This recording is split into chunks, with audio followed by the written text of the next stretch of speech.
Welcome back. We are now reading chapter 4, A Lost Soul, from The Beast of Buckingham Palace. The throne room was modern and high-tech compared to the rest of Buckingham Palace, which had not changed for centuries. The walls, floor and ceiling were silver metal. One side was covered with a giant television screen, affording any view of the palace imaginable from a roving, flying robot. In front of the screen was a figure slumped on the throne. The king. The man was only in his 50s, but he looked a good deal older. He had a long grey beard and deep, dark circles around his eyes. His appearance had changed rapidly over the years. This once handsome, upright man, full of life and love and laughter, had become an empty shell. Alfred thought something must have happened to him, something terrible, to make him like this. Father was a completely different man from how he'd been when Alfred was a toddler. It was always disturbing to witness such a change in him. As always, the king was wearing his silk pyjamas and dressing gown. He never got dressed or shaved or even washed. You would never guess that he was a king. Once he'd been a great guardian of the British people.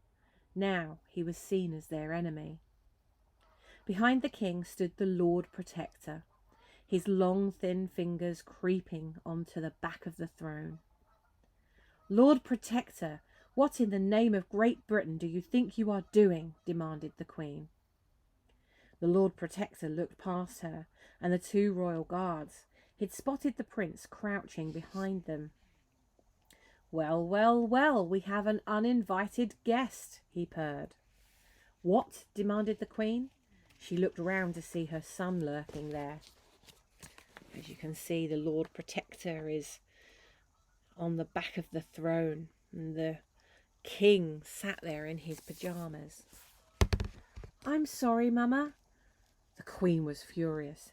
"Alfred, I told you to stay in your room." "I know, but I couldn't just let them take you away, not without a fight."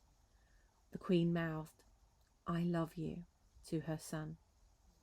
The boy mouthed, "I love you," back. "Father," shouted Alfred, "they are taking Mama away. You have to stop them." The king turned to his son, but his eyes had an absence about them, as if there were a deep sadness that no one could reach. He was staring at Alfred, but seemed to look right through him into space. There appeared to be no thought or feeling within him. "Your Royal Highness," began the Lord Protector, "with respect, this is neither the time nor the place for one of such tender years. Please let me call your nanny. She can escort you back safely to your room." "No," snapped the boy, finding the strength he didn't even know he had. "No?" The Lord Protector had a way of being perfectly unruffled. "No, I demand to know what you're doing with my mother." The Queen allowed herself a smile as if to say, "That's my boy." "Father, please help us." The king held up his hand as if to say, "Enough." At once his son noticed nasty cuts on the palm of his father's hand. He'd seen these before, although when asked his father had no memory whatsoever of how they got there. The Lord Protector smirked. He spoke softly and slowly, not meeting the boy's anger. "There must be some misunderstanding, Your Royal Highness. I'm not doing anything to your mother, the Queen. I am merely a servant of the king." The Queen glanced sadly at the king. "My husband is a lost soul and has been for many years, thanks to you. No, this is your doing, Lord Protector," she stated. "What a title you have! Protector! You protect nothing and nobody other than yourself. You are destroying this kingdom, but you are not going to destroy me." The Lord Protector smiled and sighed. "Please forgive me, Your Majesty. You are quite wrong. This is not my doing. Your arrest is a direct order from your husband, the king." Neither the Queen nor the prince could believe what they were hearing. "Father!" called out the boy, but the man did not respond. "Father!" The king's black eyes came to some semblance of life and fixed on his son. "Alfred?" he asked. "Is that you?" "Yes, father, it's me, your son, Alfred." As you can see, Alfred is watching this whole thing unfold, and the king is finally recognizing that he needs to do something about this situation. It had been days since he'd seen his father, and he seemed more distant than ever. "What are you doing, father? Mother is being taken away by the guards, and the Lord Protector says it's all on your direct order." The king gathered his thoughts and began. He spoke slowly and softly. "The revolutionaries struck again tonight. St. Paul's Cathedral has been destroyed." "A place of worship," sighed the Lord Protector. "Cruel and callous even by the standards of revolutionary scum." "What on earth has that got to do with me?" demanded the Queen. The Lord Protector's mouth twitched into a ghoulish grin, but he said nothing. The king continued, refusing to look his wife in the eye. "It has everything to do with you." "This is nonsense," she protested. "Utter nonsense." The king's eyes flickered again and he turned away. He couldn't bear to look at his wife as he spoke. "For some time, I'm sorry to say, you have been under my suspicion." "Me?" she demanded.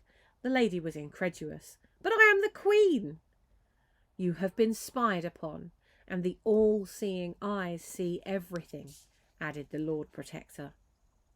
"Intelligence, information has been brought to my attention," continued the king, still unable to look at her. "That points to you being in direct communication with the revolutionaries." The Queen grew red with anger and began sputtering her innocence. But I..." "You don't deny it, your Majesty?" pressed the Lord Protector. "No, the lady stuttered. "Of course I deny it." "Then," began the Lord Protector, "why did you have this hidden in your bedroom?" He lifted a cloth to reveal an old-fashioned radio crouched guiltily on a metal table. It had a microphone, a speaker and an aerial, and looked as if it was dated back nearly 200 years to World War II. "I've never seen that before in my life," protested the Queen. "It was found hidden in a secret compartment in your dressing room." The radio crackled into life. A muffled voice on the other end said, "This is Sceptre calling. Regina, over. Do you read me?" The Queen bowed her head. Alfred thought he recognised that voice, but he couldn't be sure. A voice from his dim and distant past, perhaps. "Regina?" "The Latin word for Queen," began the Lord Protector. "Hundreds of coded messages going back and forth over the last few weeks. Here, in the throne room, we intercepted them all. Then tonight, moments after your message, kaboom! Another precious building in flames. Sickening, absolutely sickening." Alfred couldn't believe it, didn't want to believe it, but he knew from the look in his mother's face that it was true. "Mama, how could you? The revolutionaries are evil. They want to kill us all," he exclaimed. "I can explain," she sputtered, turning to the king. "My darling husband, you've changed. Something has happened to you, something very wrong, and I don't know what. Please, I beg you, don't do this." The Lord Protector turned to the king. "Your Majesty, what would you like me to do with the traitor?" Alfred was stunned into silence as the dreaded word sank in. Traitor. "Take her to the tower," ordered the king. "No!" screamed the Queen. "Henry, it's me, your wife, the mother of your child. I love you. Why are you doing this to me? Or is this really all the work of the Lord Protector? Has he you under some kind of spell?" On the Lord Protector's nod, the royal guards seized her arms tightly and began dragging her out of the room. "Mama!" cried Alfred, and he reached out to grab her hand, but before he could, a guard shoved him away. "Ah!" The boy fell to the floor with a thud. "You are now the kingdom's only hope," said the Queen. "Goodbye, Lionheart." Alfred watched as the huge metal doors to the throne room slid open. Whoosh! And closed behind her. There's a picture of Alfred and his mum whispering goodbye. His mother was gone, perhaps forever. The Lord Protector paced over to the prince. There, he said, reaching out to comfort him. No, I don't want you. I want my mama back. Please, I beg you. Your Royal Highness, I realise this is deeply upsetting news, that your mother, the Queen, is a traitor.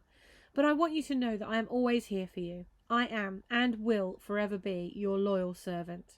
If you need to talk about your feelings, you know my door is always open, as it has been for your father. Please leave me now, said the king, still staring off into space. I need to be alone. Of course, your majesty, replied the Lord Protector. He took the prince tightly by the hand. This must be a difficult time for you, more than any of us. There's the picture of the king wanting to be alone. Still holding the boy tightly by the hand, he made his way over to the metal door. Father, said Alfred, turning towards the king. Please, you heard his majesty. Your father needs to be alone, said the Lord Protector. Mama is a good person, said the boy. The best. If she did this, there must be a reason. The reason is that there is evil inside her, interjected the Lord Protector. The Tower of London is the best place for her. The executioner should be able to cast the evil out by hook or by crook. Alfred gulped. Whatever by hook or crook meant, it sounded deadly. No one sent to the Tower of London ever came back. Now come on, young prince. A sickly child like you shouldn't be out of bed at this late hour. You might catch your death, said the Lord Protector. You'll be king yourself one day. We wouldn't want anything happening to you now, would we? The huge metal door slid open. Whoosh! And he led the boy out of the throne room. Alfred allowed himself one last glimpse of his father. He was searching for a flicker of kindness in his eyes, a shadow of the man he used to be, but there was nothing.